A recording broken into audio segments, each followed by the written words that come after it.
예, 오늘 제가 드릴 말씀은 이제 제가 요한계시록의 7교회 오늘 마지막 라오디게아 교회를 말씀을 드리고 이제 7교회 말씀을 끝을 냅니다.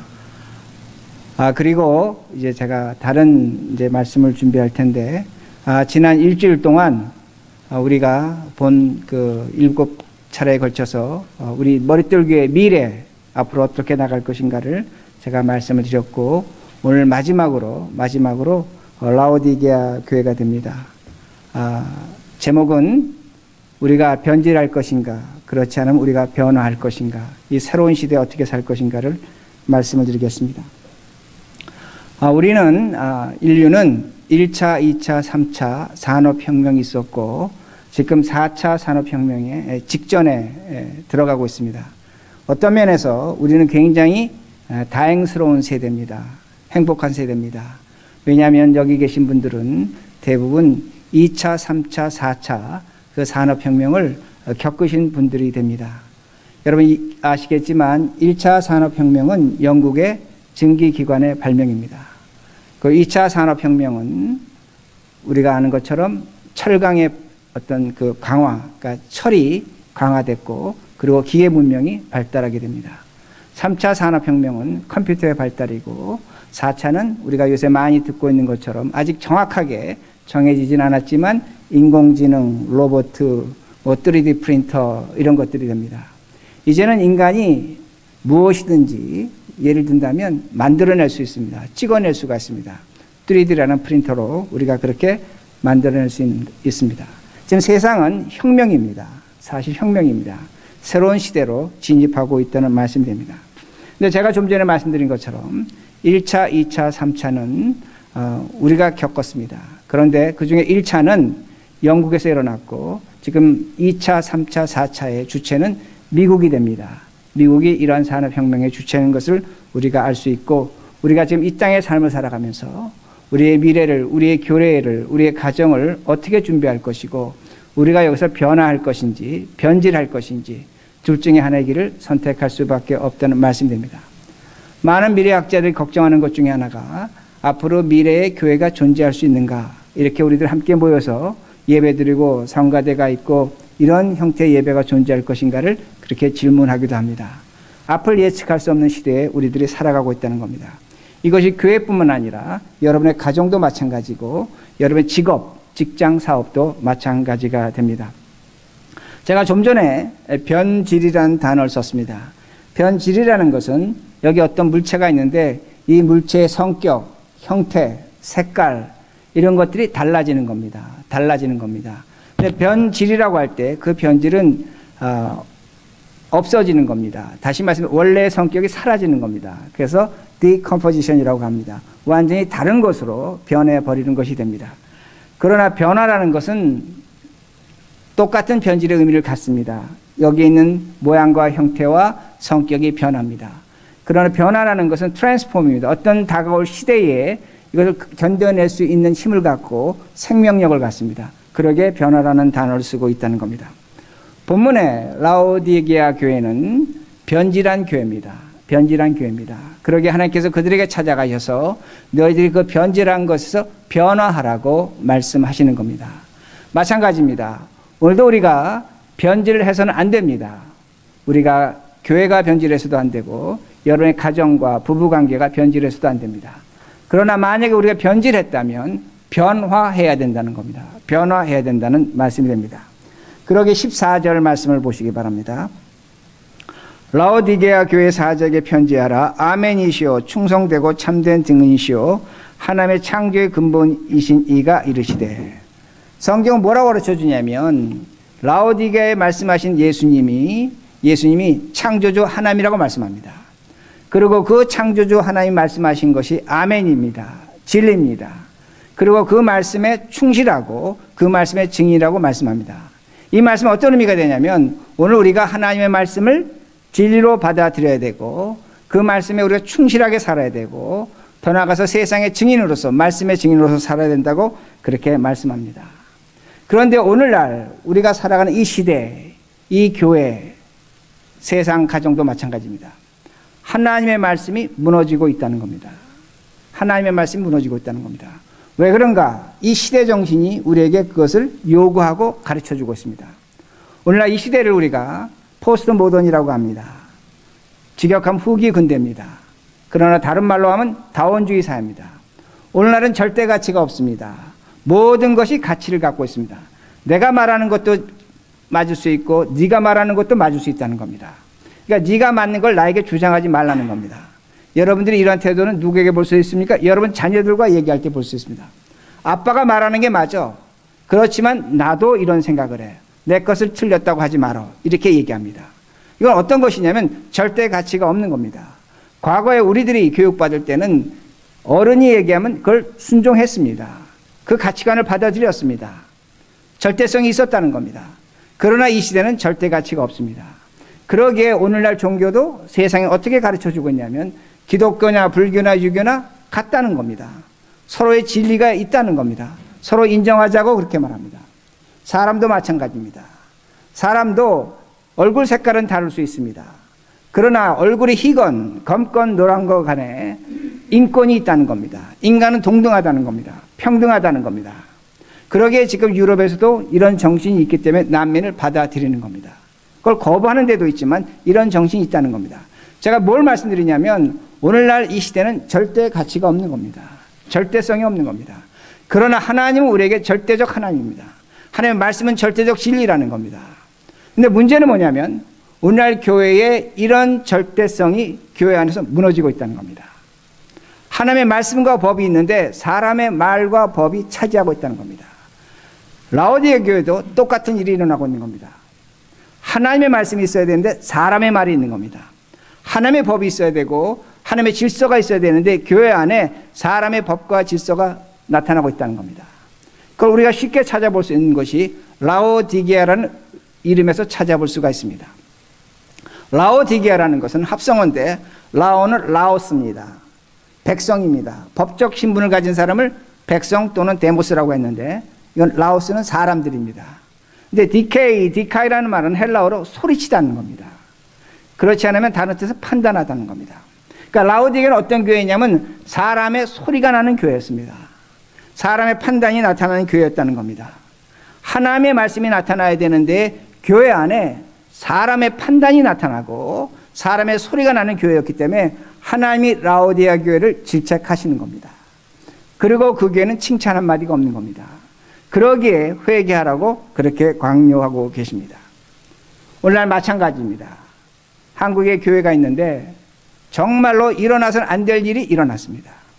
어느 한 목사의 신분을 세상 법정이 판단했습니다. 여러분, 한국은 종교가 정치가 분리된 나라입니다. 종교하고 세상의 법이 분리된 나라입니다. 그런데 한국 법정이 교회에다가 뭐라고 얘기하면 저 사람의 목사 신분은 옳다 그러다 판단했습니다. 세상의 법이 교회 안에 들어오고 있는 겁니다. 그렇게 세상의 법이 교회에 들어올 수 있도록 교인들이 신앙생활하고 있다는 겁니다. 이것이 교회 안에 오늘날의 모습이 됩니다. 또 하나는 뭐냐? 일제 36년 신사참배보다 더 치욕스러운 목회자 세습을 교회 법정이 결정했습니다. 교회는 지금 뭐라고 얘기했냐면 신사참배보다 더 치욕적이라는 겁니다. 근데 그것을 누가 결정했냐? 교회 법정이 결정했다는 겁니다. 세습이 맞다는 겁니다. 정당하다는 겁니다. 그러기에 교회는 세속화되고 있다는 겁니다. 오늘날 교회가 세속화될 수 있는 가장 큰 이유는 뭐냐? 교회 안에 정치력이 있는 겁니다. 돈의 힘이 있는 겁니다. 교회 안에 정치력과 돈의 힘은 무엇으로 나타나냐면 교인의 숫자로 나타납니다. 교인의 숫자가 많으면 돈이 많은 겁니다. 거기엔 정치적 힘이 있는 겁니다. 교인의 숫자가 적으면 돈의 힘이 없는 겁니다. 정치적 힘이 없다는 겁니다. 우리가 이런 현상에서 무엇을 볼 수 있냐면 우리가 섬기는 교회요 하나님의 교회지만 오늘날 교회가 세속화되어 있다는 겁니다. 물신주의에 빠져 있다는 겁니다. 물량주의에 빠져 있다는 겁니다. 오늘 교회가 이런 모습을 갖고 있다는 겁니다. 물론 우리 머릿돌 교회가 이런 면에서 벗어나야 합니다.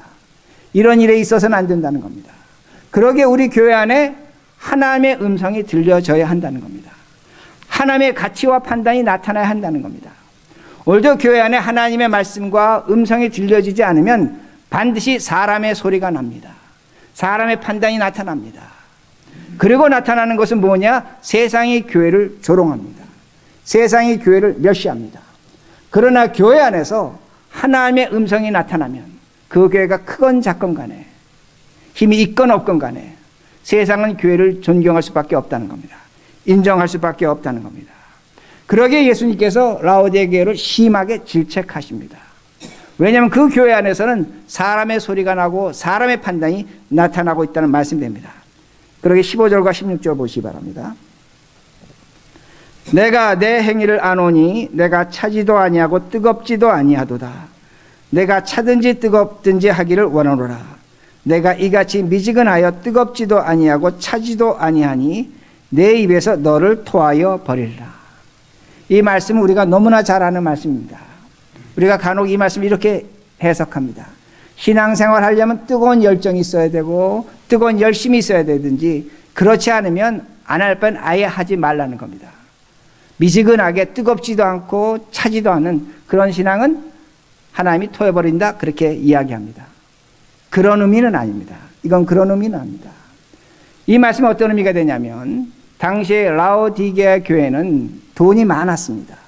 아주 풍부한 곳이었습니다. 그러나 그곳에 없는 것이 뭐냐면 물이 없었습니다. 물이 없었기 때문에 그 물을 16km 떨어진 골로새에서 수로를 만들어서 물을 끌고 왔습니다.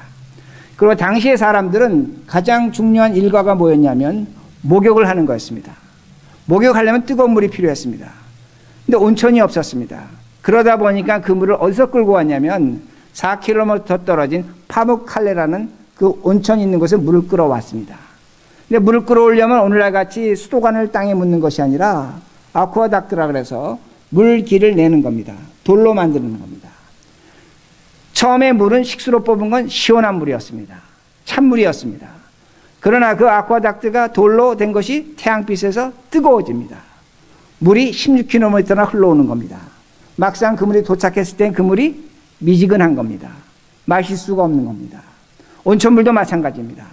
뜨거운 물이었는데 그 물이 4km나 그 길을 따라오면서 식어버리는 겁니다. 미지근하게 된 겁니다. 그러기에 온천물로, 목욕물로 사용할 수 없었다는 겁니다. 하나님 뭘 말씀하시냐면 너희들이 처음에는 뜨거웠다는 겁니다. 처음에는 차가웠다는 겁니다. 그러나 시간이 지나가면서 너희들이 변질했는데 미지근하게 변질했다는 겁니다.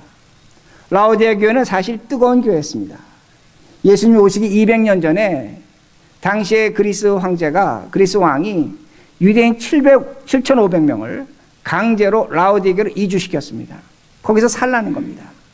여러분, 어느 날 갑자기 고향을 떠났습니다. 부모를 떠났습니다. 하나님께 매달릴 수밖에 없었습니다. 그들은 정말로 하나님께 기도하며 하나님 말씀대로 살았고 충실하게 하나님의 증인으로 살았습니다. 세상 사람들이 그들을 인정해주고 존중해 주었습니다. 어렵지만 그렇게 살았다는 겁니다. 이제 시간이 지나갑니다. 1대, 2대, 3대가 지나갑니다.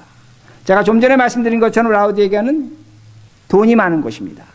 왜 돈이 많냐면 교통의 요지입니다. 농산물을 갖다 팔려면 그 길로 지나가야 됩니다. 그러다 보니까 은행업이 발달했습니다. 풍족한 도시였습니다. 그러다 보니까 유대인들도 잘 살게 된 겁니다.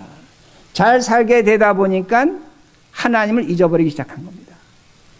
그러기에 라오디게아가 책망받는 가장 큰 이유 중에 하나는 그들이 갖고 있는 물질에 대해서, 돈에 대해서 신뢰를 했다는 겁니다. 돈을 더 사랑했다는 겁니다. 이렇게 돈을 사랑할 때 교회에서는 뭐가 사라졌냐? 하나님의 말씀이 사라졌습니다. 사람의 소리가 크기 시작했다는 겁니다. 제가 처음에 드린 말씀과 여러분 일맥상통하는 겁니다. 교회가 힘이 있어야 됩니다. 그러나 그 힘이 돈으로 갈 때 교회에서는 하나님의 음성이 사라진다는 겁니다. 제가 이렇게 설명할 때 만약에 라오디게아 교회에게 예수님께서 너희들은 돈을 사랑한다, 그럼 라오디게아 교회인들이 이렇게 반박했을 겁니다. 아닙니다. 우리는 몇백 년이 지났지만 하나님을 사랑합니다. 돈은 우리가 살아가는데 하나의 부분입니다. 절대로 그렇지 않습니다. 그렇게 말할 겁니다. 오늘도 하나님께서 우리에게 말씀하시기를 너희들은 나보다 돈을 사랑한다. 우린 그렇게 또 반박할 겁니다. 아닙니다. 우리는 하나님을 사랑합니다. 그러게 오늘도 이렇게 주일날 나와서 예배를 드립니다. 그렇게 말할 겁니다. 근데 예수님께서 돈을 사랑한다는 그 말씀의 의미는 여러분들이 이렇게 이해하셔야 됩니다. 여러분들이 자식을 키웁니다. 10자식을 키웁니다.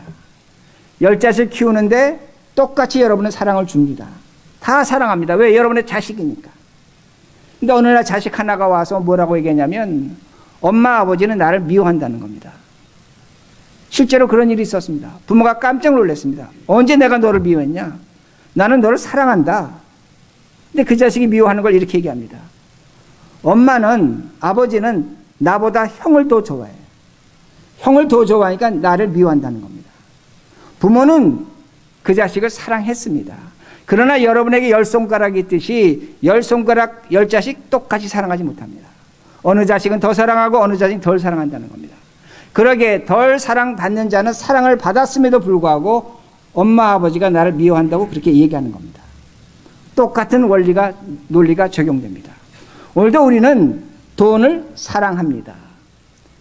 제가 여러 차례 말씀드렸지만 돈 없이 우리는 살 수 없습니다.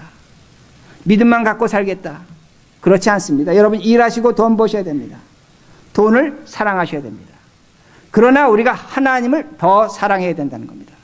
오늘도 내가 하나님보다 돈을 더 사랑하면 하나님을 미워하는 겁니다. 오늘도 내가 돈보다 하나님을 더 사랑하면 돈을 미워하는 것입니다. 중요한 건 뭐냐면 내가 오늘 어느 것을 더 사랑하느냐입니다. 자, 제가 이렇게 설명드리면 여러분 그 다음에 답답한 것이 생깁니다. 아니 그럼 돈 사랑하는 것과 사람 사랑하는 것의 경계가 도대체 뭡니까? 어떻게 돈을 더 사랑하는 것이고 하나님 더 사랑하는 것을 구분할 수 있습니까? 이렇게 성경은 가르쳐 줍니다. 디모데후서 3장 1절에서 3절입니다. 디모데후서 3장 1절에서 3절. 자, 우리 나와 있는 거 같이 읽겠습니다. 시작. 너는 이것을 알라. 말세에 고통하는 때가 이르러 사람들이 자기를 사랑하며 돈을 사랑하며 자랑하며 교만하며 비방하며 부모를 거역하며 감사하지 아니하며 거룩하지 아니하며 무정하며 원통함을 풀지 아니하며 모함하며 절제하지 못하며 사나우며 선한 것을 좋아하지 아니하며. 계속 있는데 제가 끝까지 읽지는 않겠습니다. 5절 6절 계속 그런 말씀이 나옵니다. 자, 바울이 디모데 후서에서 돈에 대한 이야기를 썼습니다. 여러분 바울 서신 대부분 보면 바울은 돈에 대한 얘기를 잘 언급하지 않았습니다. 근데 디모데 후서는 바울이 목회 마지막 정리하면서 죽기 직전에 쓴 글이 됩니다. 바울은 아마 이렇게 생각한 것 같습니다. 내가 목회를 해보니까 돈이라는 것이 교인들에게 굉장히 중요한 것이다. 그런데 이 돈이 잘못됐을 때 교인들이 어떻게 변질되는가를 바울이 오늘 얘기하는 겁니다.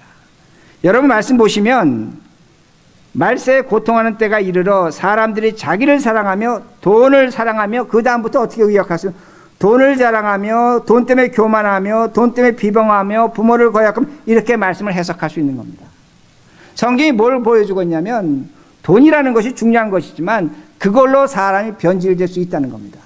그걸로 사람이 어떻게 인격적으로 변화하는 것을 분명히 가르쳐 줍니다. 이것이 경계선이라는 겁니다. 돈에 의해서 사람이 어떻게 변질되고 변화될 수 있는가를 가르쳐 주는 겁니다. 그래서 성경에 보면 여러분 삭개오가 나옵니다. 삭개오는 돈에 의해서 변질된 사람이었습니다. 그는 유대인이었습니다. 유대인 남자였습니다. 그런데 그가 세리장이 됐습니다. 변질된 겁니다. 그러니까 사람들은 그를 죄인이라고 수군거렸습니다. 그런데 그가 예수님을 만나고 뭐라고 얘기하냐면 내가 도둑질한 것이 있다면 네 배나 갚겠나이다. 예수님이 그를 아브라함의 자손이라고 말씀하셨습니다. 뭐라고 말씀하시냐면 너는 더 이상 죄인이 아니라는 겁니다. 의인이라는 겁니다. 여기 아주 중요한 논리가 나옵니다. 사람에 의해서 사람은 변질됩니다. 그러나 사람은 하나님에 의해서 예수 그리스도에서 변화됩니다. 죄인에서 아브라함 자손으로 변화된다는 말씀이 됩니다. 뭘 성경이 가르쳐주고 있냐면 그 삭개오 사건을 통해서 너가 돈보다 하나님을 사랑하면 예수님을 사랑하면 너는 변화될 수 있다는 겁니다. 달라질 수 있다는 겁니다. 무엇으로 나타나냐? 인격으로 나타난다는 겁니다. 그러기에 제가 디모데후서 3장 1절에서 3절 읽어드린 겁니다. 만약에 우리들이 돈보다 하나님을 더 사랑한다면 디모데 3장 1절에서 3절을 제가 이렇게 의역합니다. 듣기만 하시기 바랍니다. 너는 이것을 알라. 말세에 기뻐하는 때가 이르러 사람들이 하나님을 사랑하며 돈을 사랑하지 않으며 겸손하며 타인을 인정하며 부모에게 순종하며 감사하며 거룩하며 자비하며 더 이상 억울하지 않으며 타인을 인정하고 자신을 절제하며 온순하며 선한 것을 좋아하느니라. 이 현상이 나타나는 겁니다. 이 현상이 우리에게 있는 겁니다. 여러분, 이 말씀 중에 오로지 한 구절만 여러분 선택해 보시기 바랍니다. 억울하지 않은 겁니다. 내가 오늘 하나님을 사랑하면, 돈보다 하나님을 더 사랑하면 여러분 돈 사랑하시라는 겁니다. 그러나 내가 돈보다 하나님을 더 사랑하면 억울한 것이 없다. 성경이 이렇게 가르쳐 주고 있습니다. 여러분 인생 살면서 억울함이 없다면 얼마나 행복한 인생입니까? 오늘 내가 벌어놓은 것, 내가 갖춰놓은 것, 내가 이뤄놓은 것이 있는데 억울하지 않습니다. 내일 죽어도 억울하지 않습니다. 그렇다면 그 사람은 행복한 사람입니다. 그 사람 진정으로 성공한 사람입니다. 언제 이런 것이 주어지냐? 우리에게 하나님이 가르쳐 주십니다. 하나님을 사랑하라는 겁니다. 네가 하나님을 사랑하면 너는 이 세상에 억울한 것도 없고 슬픈 것도 없고 고통도 없다는 겁니다. 세상을 이겨낼 수 있다고 그렇게 말씀합니다. 진정한 행복이 있다고 그렇게 말씀합니다. 문제는 뭐냐면 우리는 이걸 선택하지 않는다는 겁니다. 라오디게아는 이걸 선택하지 않았다는 겁니다. 그러게 17절입니다. 내가 말하기를 나는 부자라 부요하여 부족한 것이 없다 하나 내 공고한 것과 가련한 것과 가난한 것과 눈먼 것과 벌거벗은 것을 알지 못하노더라. 여러분, 제가 라오디게아 교회는 풍성하다고 말씀드렸습니다. 거긴 검은 양모가 있었습니다. 거기는 안약을 만드는 공장도 있었고 큰 병원도 있었습니다. 의과대학도 있었습니다. 라오디게아 사람들은 아마 이렇게 생각했을 것입니다. 하나님이 우리를 축복하셨습니다. 물질적으로 축복하셨습니다. 건강에 축복을 주셨습니다. 직장의 사업에 축복을 주셨습니다. 그런데 지금 예수님은 뭐라고 말씀하냐면 너의 참된 모습을 보라는 겁니다. 너희들은 지금 곤고하다는 겁니다. 가련하다는 겁니다. 가난하다는 겁니다. 벌거벗었다는 겁니다. 너희는 너의 실존을 모른다는 겁니다. 왜 이것을 모르냐고 지금 주께서 질책하고 계십니다. 하나님의 입장과 교인들의 입장이 반대라는 겁니다. 그러게 제가 다시 말씀드립니다. 하나님은 우리에게 복 주시길 원하십니다. 여러분이 어려움이 있다면 기도하시고 질병이 있다면 기도하시고 하나님께 메어달리시기 바랍니다. 하나님은 우리의 기도를 들으시고 분명히 복 주십니다. 그걸 도와주십니다. 그러나 우리가 누려야 될 진정한 축복이 있다는 겁니다. 여러분, 우리가 새 시대를 준비하고 있습니다. 우리 교회가 달라져야 하고 새로운 4차 혁명의 시대에 있어서 우리 교회가 진정으로 하나님의 축복이 무엇인지를 이제는 확인하고 살 때라는 겁니다. 그래야만 교회가 존재할 수 있습니다. 그건 뭐냐? 하나님께서 오늘도 우리의 소원을 들어주시는 것도 축복이 되겠지만 하나님만이 주실 수 있는 축복이 있다는 겁니다. 그게 뭐냐 이겁니다. 여러분, 아브라함이 진정으로 축복받았습니까? 아브라함이 믿음의 조상이지만 하나님이 그 아브라함에게 네 아들 이삭을 제물로 바치라고 합니다. 여러분, 다윗이 정말로 축복받은 사람입니까? 우리가 볼 때 그들의 아들은 서로 죽이고 죽였습니다. 아들 압살롬은 아버지를 죽이려고 했습니다. 여러분, 예수님의 12제자가 바울이 하나님 믿었지만 정말로 축복을 받았습니까? 그들은 우리가 볼 때 비참한 죽음을 당했다는 겁니다. 그러면 그들이 받은 진정한 축복은 뭔가입니다. 여러분, 아브라함은 믿음의 축복을 받았습니다. 믿음이 축복이라는 겁니다. 예수를 믿을 수 있다는 것이 축복이라는 겁니다. 이걸 여러분 축복으로 받으셔야 됩니다. 여러분, 다윗이 무슨 축복을 받았습니까? 시편 잘 보시기 바랍니다. 다윗은 시편에서 자신의 영혼의 가난함과 가련한 것을 보고 하나님을 만났습니다. 자신의 불쌍함을 볼 줄 아는 겁니다. 이게 축복입니다. 여러분, 예수님의 12제자가 무슨 축복을 받았습니까? 그들이 그렇게 죽을 수 있었던 것은 예수 그리스도로 말미암아 주어질 하늘나라와 영원한 생명에 대한 확신이었습니다. 내가 이 땅에 살다가 죽겠지만 하나님의 나라가 있는 것이고 나에게 주어질 천국이 있다는 겁니다. 그러기에 그들은 그걸 축복으로 받았다는 겁니다. 제가 지금 드리는 말씀은 세상이 줄 수 없는 축복입니다. 하나님만이 주시는 겁니다. 우리가 이러한 축복을 갖고 다가올 시대가 산업혁명입니다. 여러분, 혁명이 뭡니까? 뒤집어지는 겁니다. 바뀌어지는 겁니다. 뿌리째 뽑히는 겁니다.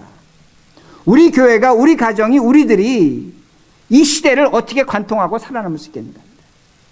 하나님이 주시는 축복으로만 가능하다는 겁니다. 이걸 잊지 마시라는 겁니다. 그러기 18절 보시기 바랍니다. 내가 너희를 권하노니 내게 불로 연단한 금을 사서 부요하게 하고. 이제 말씀합니다. 뭐라고 말씀하냐면 너가 이 다가올 시대를 어떻게 준비하겠냐. 한 말씀을 여기 합니다. 믿음을 가지라는 겁니다. 불로 연단한 믿음을 가지라는 겁니다. 믿음이 뭡니까? 오늘 기도해 주셨습니다. 나의 십자가입니다. 내 생각, 내 고집, 내 판단을 버리는 겁니다. 이게 믿음입니다. 여러분, 믿음 복잡하게 생각하지 마세요. 여러분의 생각과 판단을 버리고 나의 십자가를 지는 겁니다. 그게 믿음이라는 겁니다. 여러분, 4차 혁명 시대, 제가 말씀드린 것처럼 인공지능입니다. 로봇이 나옵니다. 여러분, 지금까지 우리가 살아왔던 삶의 패턴과 방법이 완전히 뒤집어지는 겁니다. 여러분, 5, 6년 전만 해도 세탁소 할 만한 비즈니스였습니다. 그러나 지금은 제가 몇몇 목사님한테 듣습니다. 세탁소 가져가라고 해도 안 가져갑니다. 왜 그렇게 됐습니까? 세상이 변하는 겁니다. 옷이 변하는 겁니다. 더 이상 드라이 클리닝 하지 않는다고 합니다. 여러분의 직장, 여러분의 가정, 여러분의 사업, 여러분 이것이 얼마까지 간다고 생각하십니까? 여러분, 새 시대입니다. 정말로 우리가 새롭게 준비해야 됩니다. 과거 같은 아내와 남편, 과거 같은 부모 자식, 이제 그런 관계 없어집니다. 달라지고 있는 시대에 살아가고 있다는 겁니다.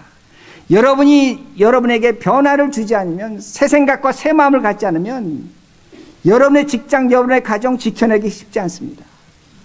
교회도 마찬가지입니다. 여러분의 자녀들이 직업을 갖고 있지만 보시기 바랍니다. 얼마나 자주나 바꾸고 있습니까? 2, 3년 일합니까? 프로젝트 하나 끝나면 그대로 해고됩니다. 이 시대라는 겁니다. 그러기에 우리의 생각과 판단의 변화를 주어야 합니다. 하나님을 향해 달려가는 모습이 있어야 된다는 겁니다. 하나님께서 주시는 길과 진리를 찾아야 된다는 겁니다. 그래야만 이 시대를 이겨내는 겁니다. 18절, 흰옷을 사서 입어 벌거벗은 수치를 보이지 않게 하고. 흰옷을 사입으라 그러는데 우리가 이 흰옷은 우리의 돈으로 사는 것이 아니라 예수 그리스도의 십자가로 주어진 흰 옷입니다. 그 옷을 입고 의인으로 살라는 겁니다. 우리가 이 흰 옷을 입고 어떻게 살아야 되겠습니까? 산업혁명입니다. 여러분, 오늘도 마찬가지지만 제가 며칠 전에 우리 교인한테 들었는데 애가 이제 1년 조금 넘었습니다. 근데 엄마가 얘기합니다. 나보다 전화기를 더 잘 다룬답니다. 1살도 안 된 것, 조금 넘은 것이 전화기 주면 손가락 놀리는 거 보면 뱃속에서 배우고 나온 것 같다고 합니다. 여러분, 오늘날 사람과 사람 사이에는 그래도 인간관계가 있었습니다. 그러나 앞으로는 사람과 사람 사이에 뭐가 있느냐? 정보가 들어가는 겁니다. 사물 인터넷이 들어가는 겁니다.